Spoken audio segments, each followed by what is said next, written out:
फुले सावित्री नसती तर पोरगी शिकली असती का? फुले सावित्री नसती तर पोरगी शिकली असती का? सरकारी हुद्द्यावर पोरगी बसली असती का? सरकारी हुद्द्यावर पोरगी बसली असती का? फुले सावित्री नसती तर पोरगी शिकली असती का? फुले सावित्री नसती तर पोरगी शिकली असती का?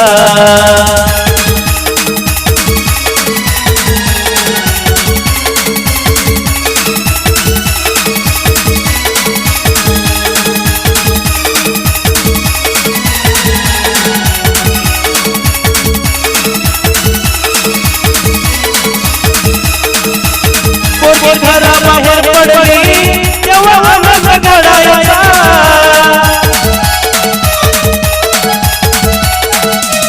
पोरगी घराबाहेर पडली तेव्हा आनंद घडायचा. पोरगी शाळेत गेली तर तेव्हा बरं बुडायचा. फक्त चुल आणि मुलं हे विसरली असती का? फक्त चुल आणि मुलं हे विसरली असती का?